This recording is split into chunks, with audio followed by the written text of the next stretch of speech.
Information, tips, and updates of the latest research and necessary information in the caregiving field, focusing on you, the family caregiver. An Alzheimer's disease and dementia care expert, Marcia has 15 years of hands-on experience at Arden Courts, a leader in assisted living dementia communities here in the U.S. Marcia covers everything you need to know as a family caregiver, especially if you care for a loved one with Alzheimer's disease or other related dementia or chronic illness. If you have a friend or relative that is also a family caregiver, call them now. They won't want to miss a minute. And let them know they can watch on caregiversolutions.info.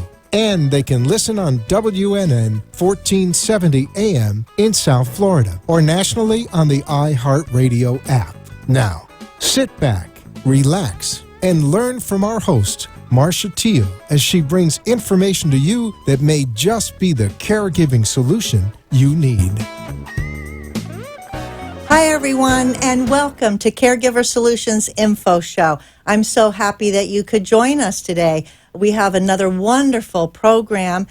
We are live out of Boca Raton, Florida, and this program is for you, the family caregiver, the unpaid family caregiver, because you can never get enough information, and this is a way to learn in the comfort of your own home, listen to it on the radio, in the car, on your own computer, pick it up on iHeartRadio, wherever you are. It's difficult for a caregiver sometimes to get up and get dressed and have someone to care for their loved one if they can't be left alone in order to attend support groups or seminars or even get to a doctor's office. Is very difficult. So the show was created with you in mind, and we're so happy that we are in our fourth year and bringing all of this wonderful information to you from experts in the field, experts that are passionate about what they do and helping caregivers and dealing with dementia-related issues. So that being said,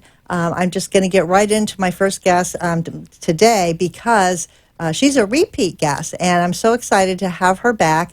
Her name is Dr. Hovey Schroff, and she's with us today. Hi, Dr. Schroff. Hi, Marcia. Thank you for having me again. Again, I'm so excited that you are here. We had such a wonderful talk. I think it was maybe a couple years ago. You promised to come back, and you have. I want to let everybody know that Dr. Schroff is a licensed mental healthcare counselor. She specializes in helping people through disorders of memory, dementia, trauma, things like that for a long time, right? How many years? Are we going to tell them? I've been in the business almost 11 years. 11 years.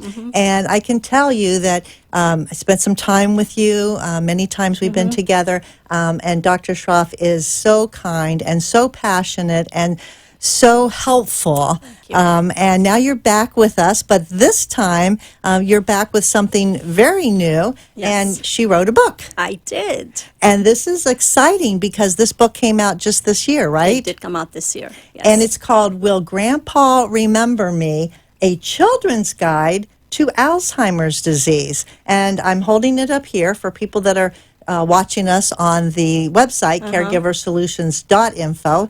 If you're listening, I just will tell you that it's a beautiful illustrated book, very colorful, attracted to children, obviously. And I briefly got to go through it. I can't wait. This is my autographed copy, so I'm so happy to have this, and thank you for that. You're very welcome. But this is very exciting, and I want to talk about this book because there really aren't that many books out on the market today that are geared toward children talking about Alzheimer's disease. You're absolutely right, and actually that was one of my main goals when I decided to write the book. I did some research, and I realized there wasn't much information geared towards the children, and I think that was my primary concern going into it. Well, now there's many books for adults and many, many, many more being written, but I think it's important to address the segment of the population because certainly children are affected by this disease, yes. right? They're part of a family, Absolutely. and the families that are dealing with dementia-related issues, obviously they can't escape it. And I want to talk about this book. So what inspired you to write a book geared toward children about Alzheimer's disease? So, Marcia, like a lot of us out there, I have been personally affected by dementia. My mother-in-law, who actually was a retired physician, she was one of the smartest women I've ever known. She spoke 5 languages. She was an OBGYN. She was actually one of the first ladies to graduate from medical school in Hong Kong. Wow. Because she grew up in Hong Kong. She was born and brought up in Hong Kong. And what I'm actually saying is that Alzheimer's disease or dementia does not discriminate. Mm-mm. Unfortunately, it does not. And I saw how it affected her and what she became. We had her, and then a few years later, my dad also developed dementia. So it was almost like a family thing. But what I want to really point out is that we as a family were extremely lucky because my husband's a physician, and so we had resources, and we made it a point not to move mom or my dad into a facility. We wanted to make sure that their caregiving was done at home. Unfortunately, we had the resources. But what I found was that in the caregiving process, my children needed to be included in the caregiving process as well. And were they young at this time? They were young at the time when About how old were they?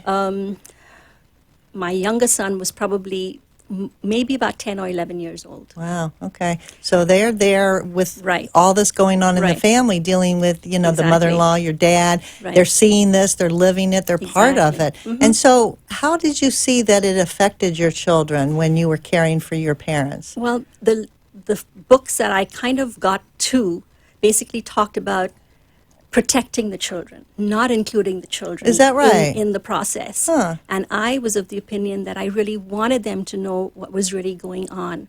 So we took it upon ourselves, my husband and I, that we wanted to have the kids be involved in the caregiving process, because when we did that, it kind of builds resiliency for them as well as for us. And it's almost like a team effort, the caregiving process. So that's really what happened, and it kind of came more to light because, like I said, my dad got affected by the disease a few years down the road, so it was pretty recent. And so my boys were a whole lot older then, and they pretty much knew what to do by that time. Yeah, they had experience Right, with exactly. it.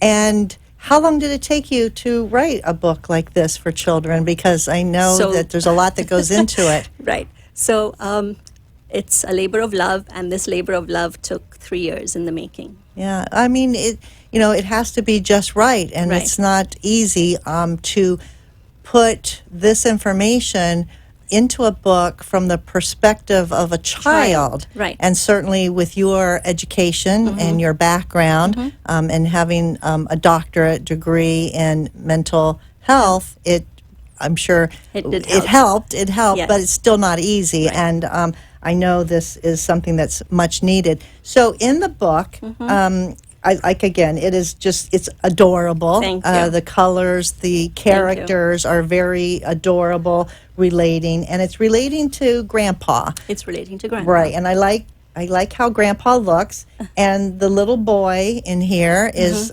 part of the family. So tell me, in essence, what someone could learn from reading this book. Okay. So obviously, it's a difficult topic, and like you said, I wanted to kind of make it simple, but at the same time, I wanted to be able to add exactly what's happening to the brain when somebody has Alzheimer's. And the book started out as I wanted to make it like a bridge, almost a bridge to help kids understand, because some of the stuff is difficult for a child to understand, but the way I envisioned it was that maybe an older person in the family, or mom or a dad, anybody could actually read the book to a child and explain what's happening. So the way I came up with the idea was I wanted to juxtapose a healthy brain, which was Duke's brain, who is the young boy in the book who's actually relating the story, to Grandpa's brain that is getting old and has the disease. So you're educating them not only about, that Grandpa has this disease, but you're relating to what is caused the disease Exactly. from, an elementary point of view, Exactly. so that a child could relate to it, so they understand what's a healthy brain and what's a not healthy brain. Exactly. Yeah. Exactly. And also in the book, you talk about what a child can do to be part of the team, Right. because you mentioned earlier that it takes a team, and it is a team Absolutely. effort when a family is dealing with this.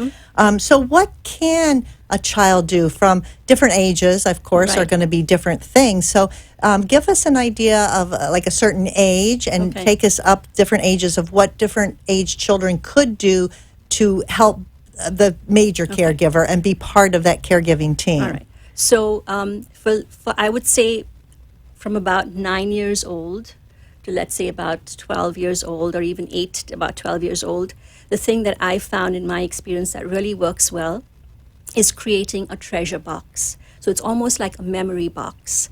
So the child and the grandpa or the grandma, whoever's got the disease, would put items in the little treasure box that are of significance to the person who has the disease. So in my case, I could tell you that my dad loved collecting watches. Ah, So we always had a watch in the treasure box, and then the child could talk about the watch, and my dad would then talk about, oh, when did he get the watch? Who gave him the watch? Or because he's remembering from things. a long time ago, Right. because he still has his Exactly. long-term memory. It's just Exactly. the short-term Right. memory that's Exactly. affected. So they can have a conversation. Exactly. And things like music is great. We all know that music is wonderful. Yes. So usually when my dad would go through the sundowner's phase, we would always have music going on. And his favorite singer was Harry Belafonte. So we would have him listen to Harry Belafonte, and my kids would be involved in that. He loved music. So things like that that that your loved one really loves. That's the kind of thing. And I think that kind of carries over. So even doing things like, so if the kids are older, like my oldest son had just started driving, so he would help take my dad for a car, drive in the car. For a ride, just to change things of like scenery. That, exactly. Things like that. Setting the table, folding clothes. My dad hated folding clothes, but you can do things like that, Just simple things that you involve the loved one and make them feel as independent as possible, and at the same time involve the children as well in the caregiving process. I love this. And, even a younger child could help and say, Susie, can you take Grandpa the box of Kleenexes? Right. I mean, just little things to things, help. exactly. And have them be around and be involved, and not isolate and Exactly. seclude them or exclude them from what's going on, because I guess it could be really scary for children. It's extremely scary.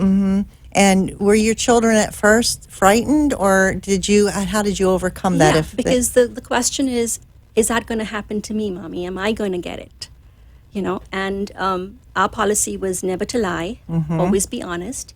And the honest answer was, I'm not sure. I don't really know. And I don't really know. Right, and that's the honest answer. Right. Yeah. So, because there is that piece, the stigmatization, the getting ostracized is because people think it's catchy and you're going to get it.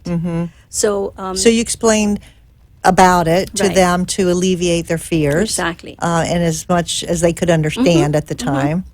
Right. And so now you have the book, and there's something that you talk about in here called the magic sentences. Yes. Is that what it's called? Yes. What's a magic sentence, and why did you put it in the All book? right. So when I work with, because that's my major practice, when I work with caregivers, I kind of teach them to focus on what their loved one has rather than what their loved one does not have. So we focus on the haves rather than the have-nots. And so when I talk about magic sentences, it's like making sure, it's almost like being positive, and that you're your loved one's rah-rah person, you're the person's best cheerleader. So, for instance, if your loved one does something, you make a really big deal about it and say, wow, Dad, that was awesome. If he says something, or, they say something like, I'm not quite sure, you can say, Dad, I would have done the exact same thing that you did. You want to uplift them. Exactly.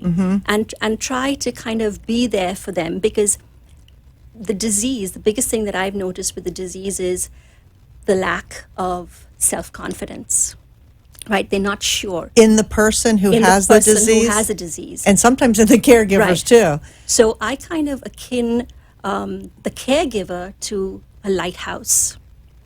So a lighthouse is, when a sailor is lost at sea, the lighthouse is showing the sailor where to go. Right. So the caregiver technically is a lighthouse, because they're always the person who has the disease is always going to look to the caregiver for reassurance. And looking for that beacon. Exactly. Uh-huh. And so actually the cover of the book, if you notice, is actually a lighthouse. Oh, it is. So Yeah. it is, yes. So that's basically the whole concept, that the caregiver and the caregiving family are like beacons, are like lighthouses to show our loved one the way. Oh, how nice. I love it. So the magic sentences are really positive reinforcement for Correct. that person, Yes. what you know is going to make them feel good about Good about themselves. themselves. Wow, I love that, the magic sentences. Well, this is an awesome book, and it is available, right, for purchase? It's on Amazon. It's on Amazon, so you can go. It's again, it's Absolutely. called Will Grandpa Remember Me by Dr. Hovey Schroff. You can go and buy it on Amazon. And I would definitely encourage you to do it if you have grandchildren that are maybe affected, or children, younger children, or if you have a neighbor or a friend that is also being a caregiver but yet has younger children. This is a great book to help explain what's going on with grandma or grandpa Absolutely. or great Aunt Anybody. Sally or Right. anybody. Anybody. It's a wonderful educational tool, easy for a younger child to relate to.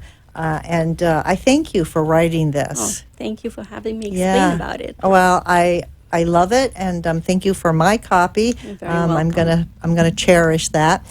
So we're gonna take a quick break, and when we come back, Dr. Hovey Schroff has a lot more to share with us. So stay tuned. We'll be right back.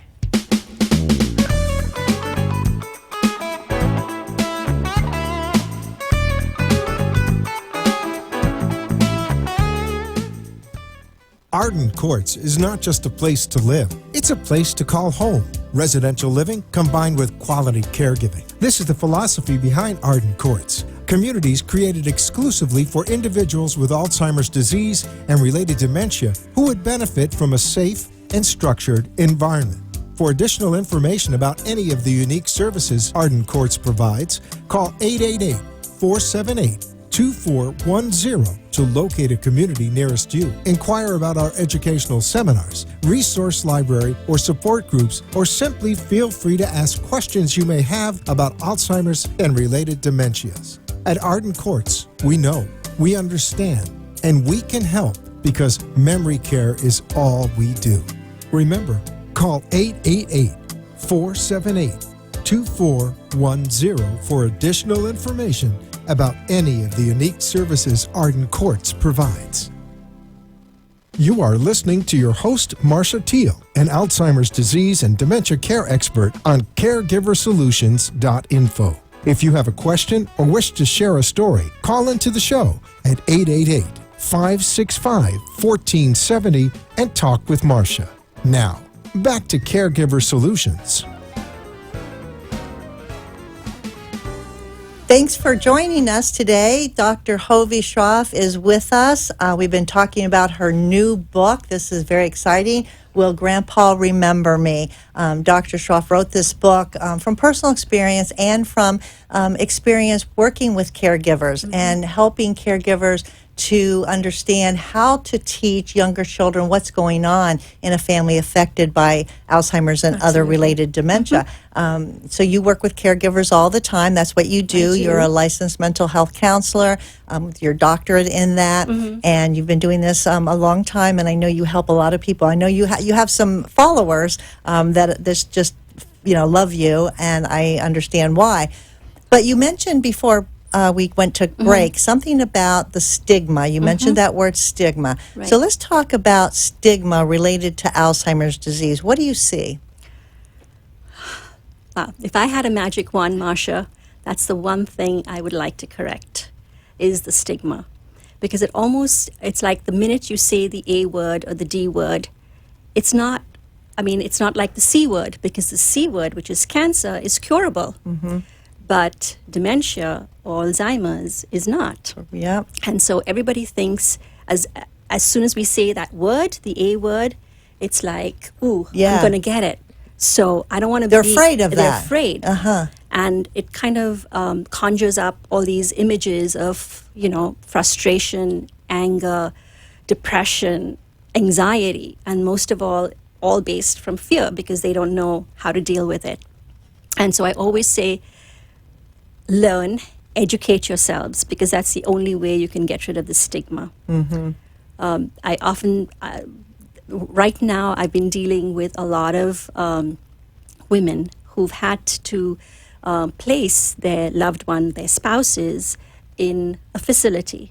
Now, before we go there, I want to get back to the stigma, because with the stigma of people being afraid, people lose connections because of the stigma. So before we get to that point, let's talk a little bit about the person who has dementia. They have a caregiver, they have a spouse who's a caregiver, and because of the stigma, because people are afraid, and because they don't understand it, what happens to their friends and even some of their extended family? What happens when this all comes to light?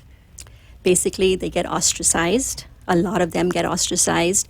I want to say over the years since I've been in this business, things are getting better. I am very hopeful. Families are rallying around, the caregiver a lot more.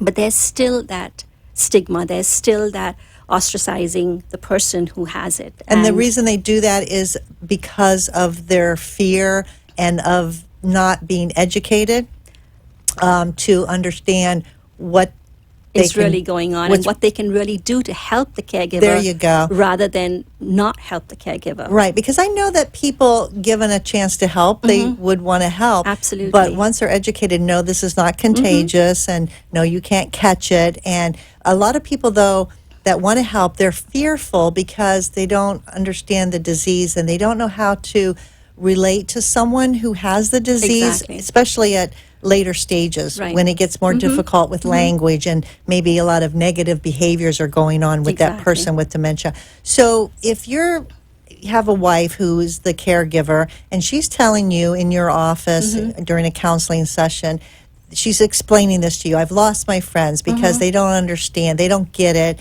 I miss them, but I don't know what to tell them or how to tell them what to do so they can help, so I don't lose them. What would you say to her, and how would you explain to her how her friends could get, I guess, educated or could help her in ways that they wouldn't be afraid? Okay. I know it's a big question. I know. But you got big answers. So. Right. So the first thing I generally tell my caregivers is there's a lot of people out there. So you need to find people who think like you. So go find a support group that you can really talk about what's going on, because spouses and caregivers rally together. They really do. And because they understand each other. What's going on. And you will find a family member who is going to be supportive of you. So even if they don't understand the disease, you can still have them take you out for a cup of coffee and just get a break. So they don't really, if they're not uncomfortable, if your friend is uncomfortable being around your husband because they don't know what to say or do, they don't really have to be around him in order to help you, the friend. And that's a really good point, because, the husband could stay with an aide or stay with someone, another family member, and you get to go out and still have your social time. Exactly. And that's how they can help. So it's not all or nothing. Exactly. I mean, there are different ways that you can definitely help. Besides a support group, sometimes even just having somebody come to the house and just chit-chat with you, even though your loved one is in the house with you. I mean, that's respite, even if it's just for 20 minutes or 30 minutes. It's more of a mental respite, isn't it? Exactly. It's not really physical because you're not leaving and going, but we all need a mental respite, too. And it's also about knowing that there's somebody else in the house. It's not just you dealing with the disease alone. There's comfort in exactly, numbers. Exactly. There is comfort in numbers. Yeah, very good point. So all of you out there that have friends that either have the disease or have a spouse who's the caregiver for someone, there are things you can do, and they would be very happy and grateful for you to do them, and not have to be more hands-on. A lot of people are really uncomfortable with the hands-on part of taking care of or relating to someone with dementia. Exactly. But I will tell you, if you do get to do it and you take some baby steps to understand what's going on, you get more comfortable with it as time goes by, and then you'll actually find joy, right? Absolutely. I mean, that's what it's all about. Yes. Once you're over the fear, I think, and taking some baby steps to learn and to relate to a person with Alzheimer's, you'll find joy, because it's so interesting, and it's so different than anything you've ever done, and it's amazing that you can do something small. I mean, as small as a smile to somebody that has dementia, and you could light up their day just with a smile and a happy hello and a little chit chat. I actually talk about that in my book. Oh, you do? I talk about moments of joy. It doesn't have to be an extended amount of time, as long as the caregiver just gets even just a moment of joy to be with the caregiver, and that's respite, and it's almost like I have someone in my corner. I'm not doing this by myself. Having a moment of joy is like getting a shot of B12. Absolutely. Right? I mean, it injects your day with something that you can't buy. And you can't buy happiness, you can't buy this joy, but joy is available. You just have to look for it, right? Absolutely. Yeah, I love that. We're going to take a break. When we come back, we're going to give away the 36-hour day book. So you'll want to stay tuned for that. We'll be right back.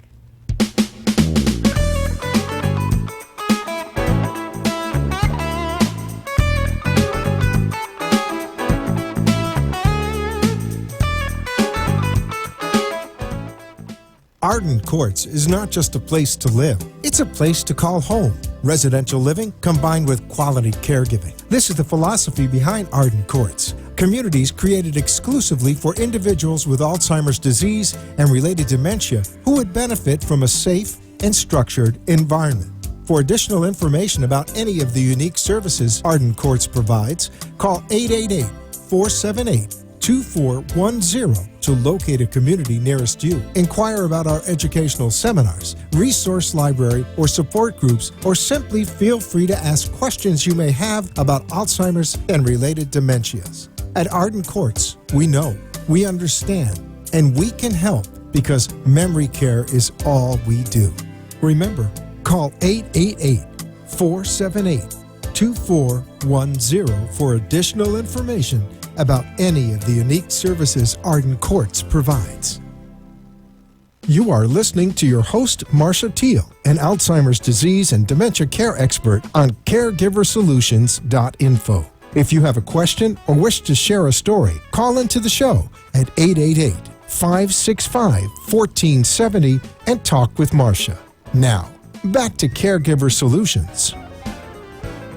I'd like to take this opportunity to thank our national sponsor for this program, Arden Courts Memory Care Community. Arden Courts is a leader in memory care, and they not only help the person with the memory problem, but they help the caregivers and the families too. And one of the ways that they'd like to help you today, just for listening to this program, is they'd like to share and give you this book. It's called The 36-Hour Day. Some people call it the Bible of Caregiving. It was one of the first books out for adults, for caregivers, relating to different kinds of dementia, giving tips and explanations and definitions. It's a wonderful resource for caregivers, and all you have to do to get it for free is call the toll-free number 888-478-2410. Tell them that you heard about the book on the Caregiver Solutions show, and they'll be glad to get your name and address and make sure that they mail a copy straight to you. So get this free book. It's a very, very good book. It's always being updated. I believe it's in its 5th or 6th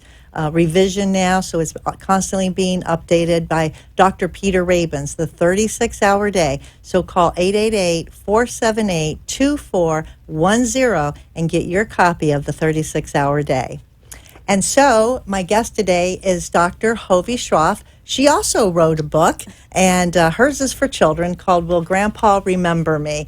And Dr. Schroff is a counselor, a licensed mental health counselor, and wrote this book for children based upon not only her own experience, but experiences and that she's gained talking to other caregivers with dementia and about their issues with little children who you feel need to know what's going on, and so yes. that it alleviates the children's fear and makes them more involved. So I love the book. We've been talking about this wonderful book available on Amazon.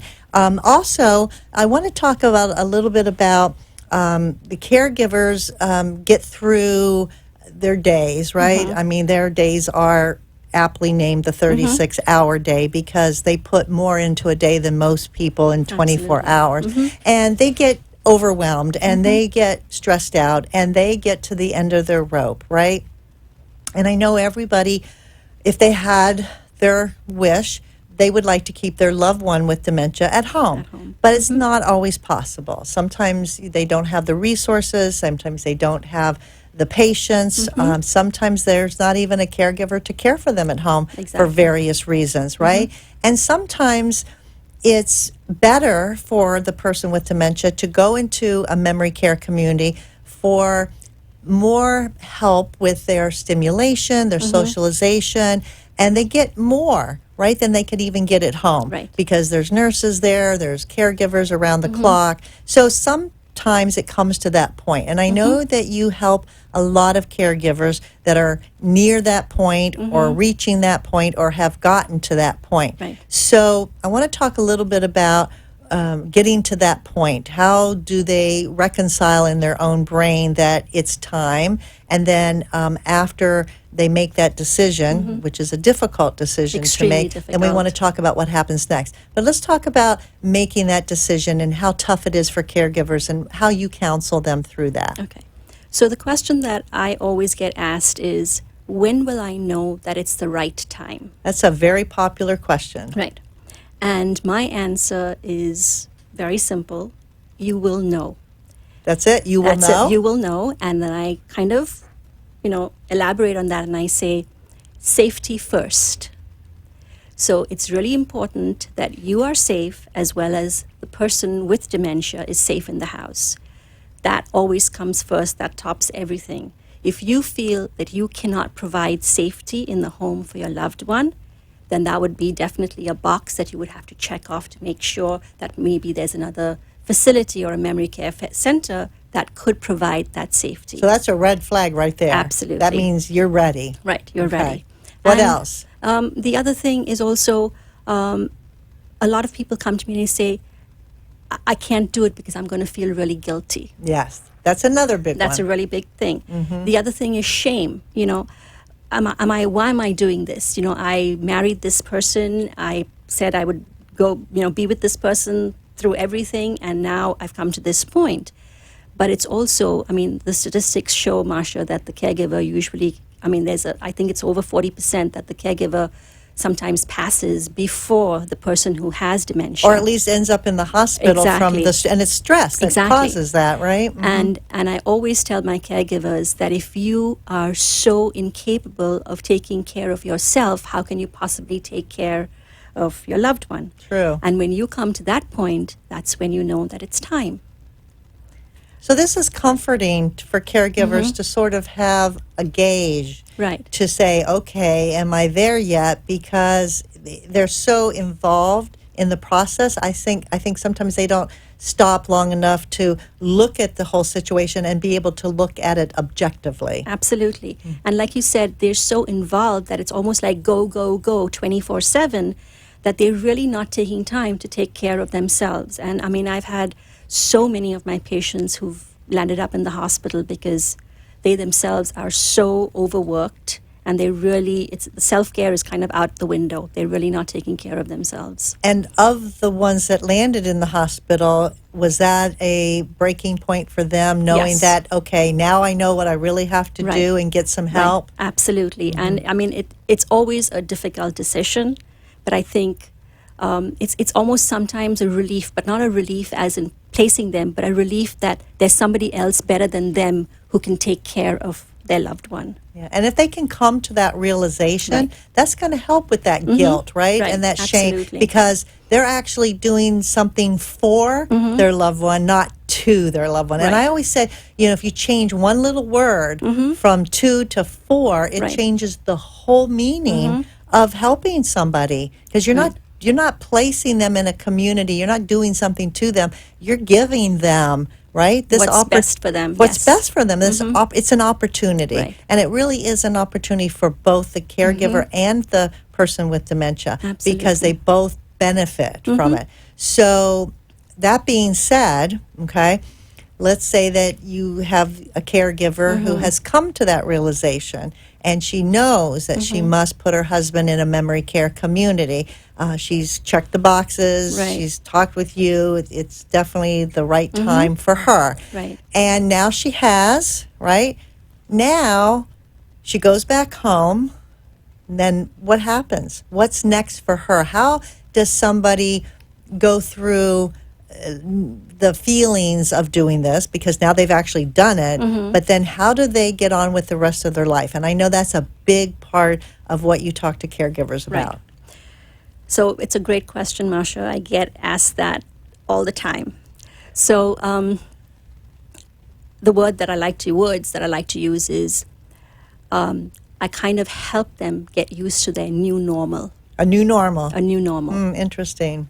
So their new normal is they are still married, they still have spouses, their spouses don't live at home anymore, and they are lonely. I mean, they've always been lonely through the caregiving process, but now it's like reality. There is nobody at home. Well, not only are they lonely, but they are physically alone. Alone, So yes. they're alone and lonely. yes. Yeah, and they realize this because it's different when, even if someone's not really engaging with you all the time, Right. having that body there, Exactly. it's just some form It's of comfort. Yes, It's it is. comforting. Even if they Right. aren't relating to you the way they used to, but Exactly. but now they're alone, and that's probably a scary feeling too. Right. And it's also, even though they were making decisions while their loved one, was in the throes of the disease, they were still at home. But now it's almost a reality that, okay, every single decision lies on me.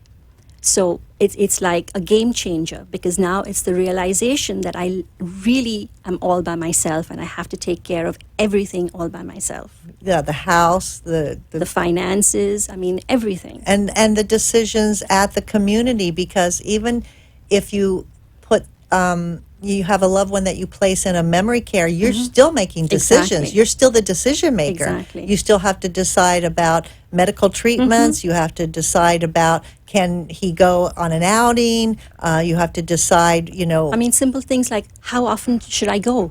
Be with my loved one. right, and they struggle with that Right, too. exactly. Wow, so it's a big deal. It is a really big So deal. let's walk through some of these issues and see if we can help some of our viewers if they're going through the same thing. Okay, so usually, I mean, right now I've just had a lady who's placed her spouse in a memory care center recently, and she is going through all the stages of grief. We go through the depression, we're going through the anxiety, we're going through all the stages of loss. We go through everything, the anger, like, why did I do this? We second guess ourselves. And that's rough when you Exactly. second guess yourself. You Right. beat yourself up. Exactly.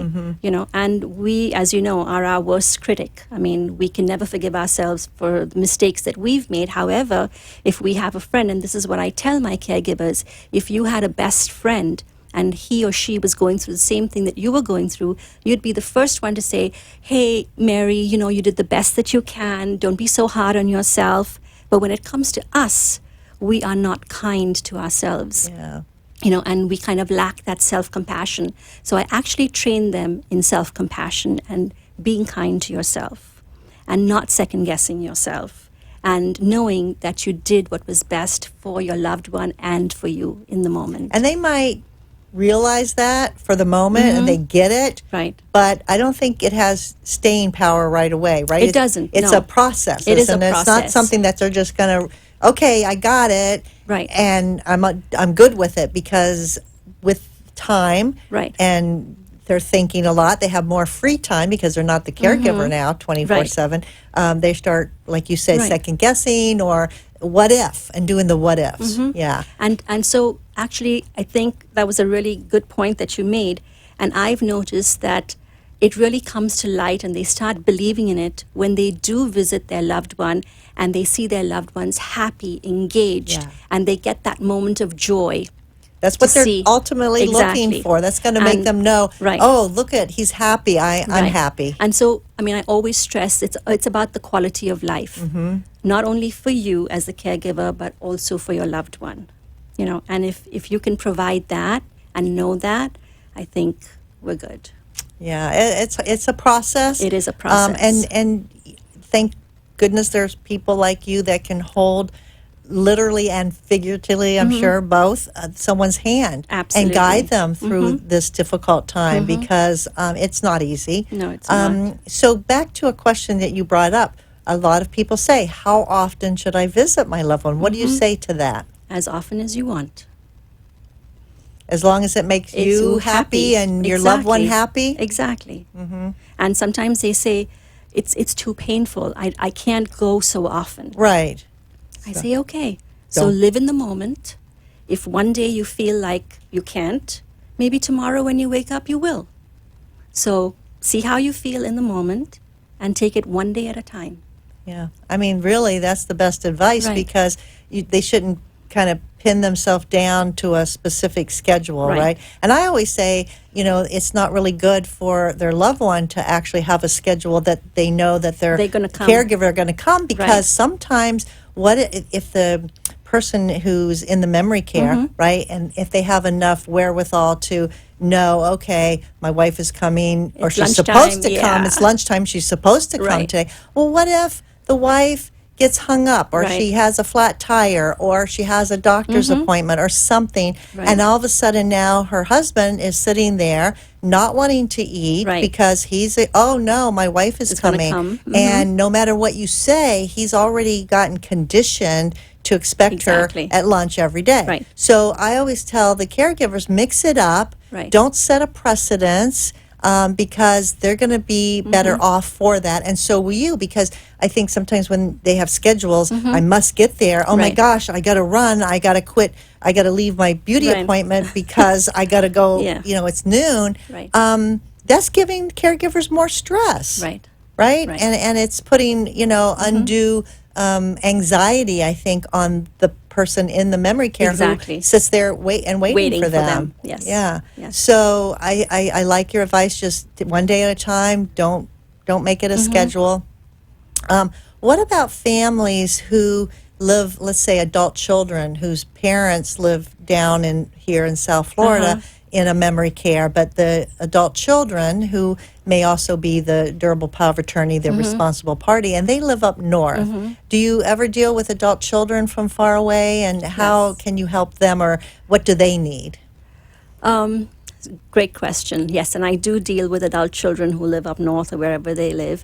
And I am most times in touch with the children as well, the adult children as well.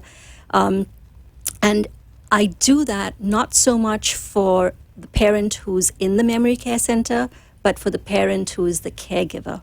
Because I really think it's important that the caregiver feels that they are supported by their children.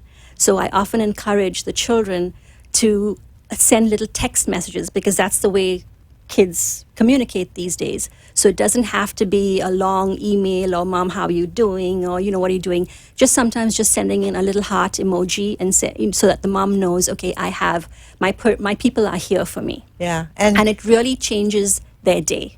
Yeah, that's a good point, because sometimes the spouse who's well and dealing with this because their children all are working and maybe not living locally, they feel better when they have that support. Exactly. They want to know that, Exactly. hey, we love you too, and you're doing the best job you can Right. do. And also around holidays.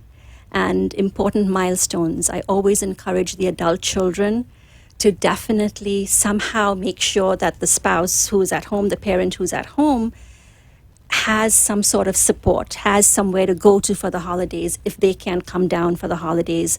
And I also always actually encourage the adult children to make sure that they remember the caregiver parent's birthday, anniversaries, things like that. We Send always them, like that. right? Yeah. You know, because obviously the person, the loved one who's in the memory care Won't cannot do remember, that. right, won't remember, So I so- always make it a point that they do that for their parent who's at home. Those are great tips. Very Right. good. We're going to take our last break, but don't go away. More from Dr. Hovey Schroff when we come back. We'll be right back.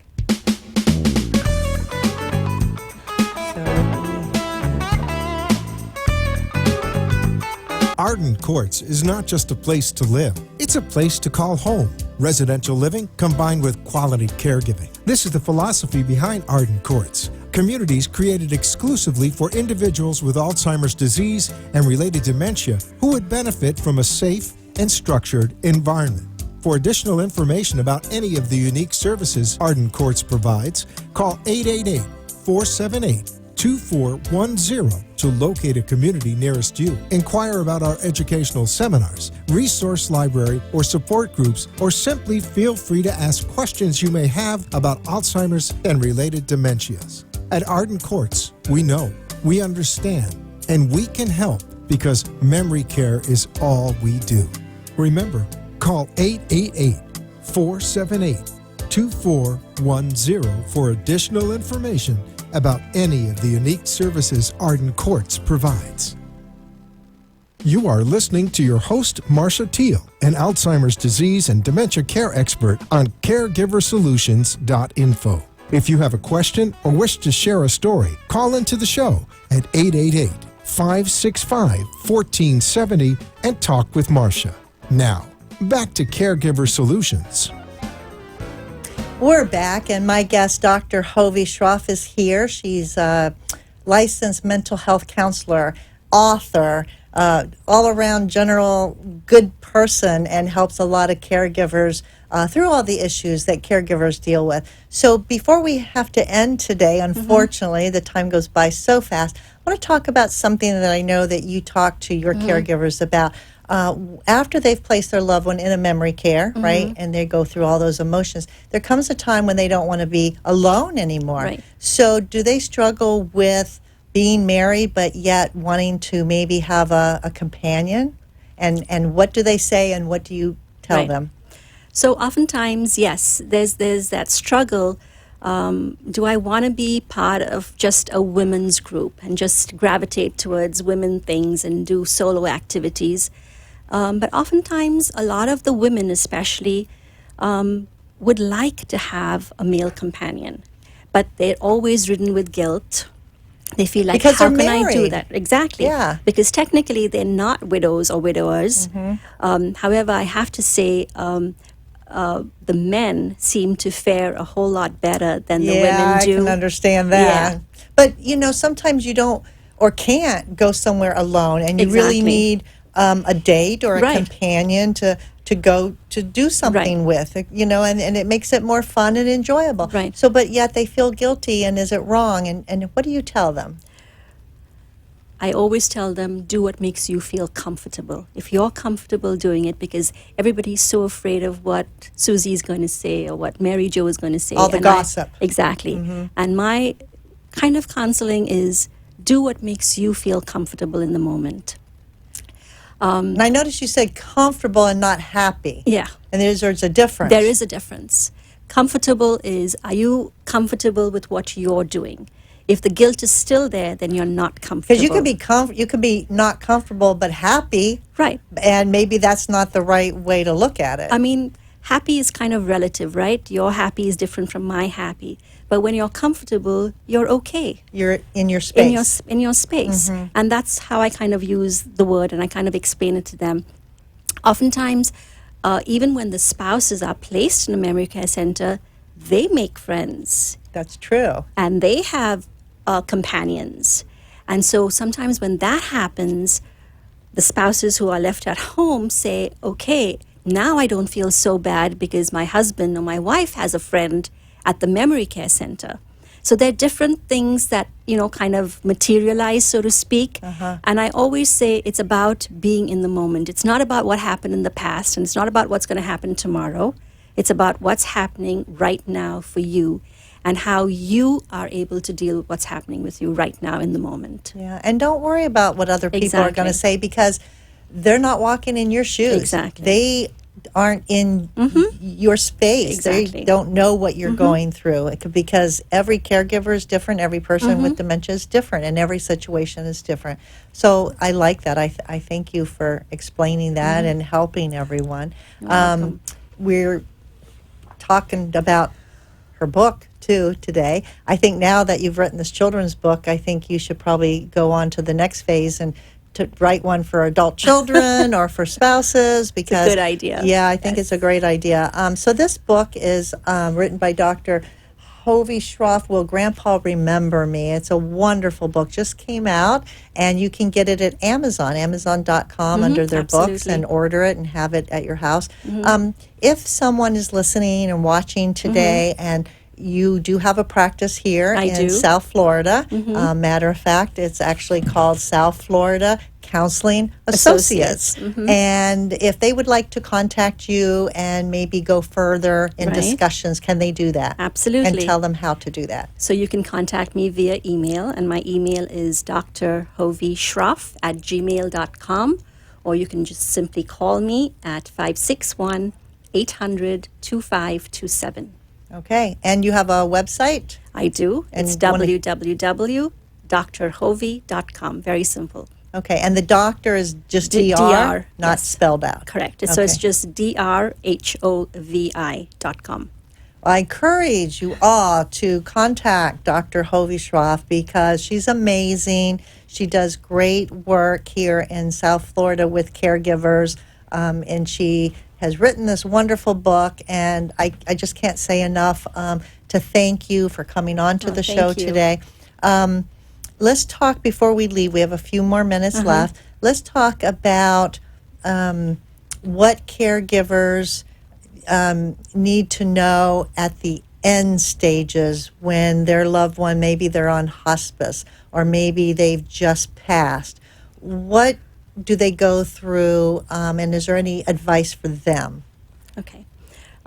So usually, obviously, I mean, I'm walking this journey from start to finish most times with a lot of my caregivers. So a lot of my caregivers have been with me 5-10 years, and so you've been with them from the beginning until their loved one has passed. Has passed. And all through the process, I've been holding their hand literally and figuratively, helping them make decisions such as end-of-life decisions. Yes. So making sure that they have all their paperwork in order, making sure the funeral arrangements are in order, making sure they know who to contact, what needs to happen as soon as their loved one passes. So all this is hopefully taken care of before their loved one actually passes. And once their loved one actually passes, they continue to come see me, because they once again now going through the stages of loss and grief for real. So they are going to go through all those stages again. So walking them through all those stages that they're going through. It's a second loss. It is a second loss, and this time it's like real. It's the reality finally hits them, and to a lot of them actually themselves go through a really big depression, a deep depression, because it's like, okay, now reality has really hit me. So actually, I always tell all my caregivers, even if you don't want to come back to me, definitely seek out support groups. Definitely make sure that you're going through to a bereavement group to get that support that you need, because it's very, very, very important. Yeah, that's very interesting, because caregivers really go through two losses. One, when they get the diagnosis and they are losing that person every day, and then the finality of it when the person actually passes away. And interesting that they go through the same emotions all over again. Yes, and they need that support. It's very, very difficult. So I hope that you all enjoyed Dr. Hovey-Schroff today. I know I certainly did. It's just always a pleasure to have you. Thank you. I want you to come back again. I will, for Maybe you'll have sure. another book by then. I don't know. But I appreciate you and appreciate all that you do. And we appreciate you, too, the caregiver, for watching the show and sharing it with family and friends that might need some extra education and some help on their caregiving journey. So feel free to pass it along, share it on social media. Don't forget to go on Amazon.com and get a copy of Will Grandpa Remember Me. It's a really cute, easy read book. Also, don't forget to call the 800 or the toll-free number, 888-478-2410. Get your free copy of the 36-Hour Day book. It's a wonderful book. You need to have it on your shelf so you can refer to it when a situation comes up. And most of all, don't forget, we'll be back same time, same place next Tuesday, 5 to 6 p.m. live here in Boca Raton. In the meantime, don't forget and give somebody a hug because they need it and so do you. And we'll see you next time. Take care.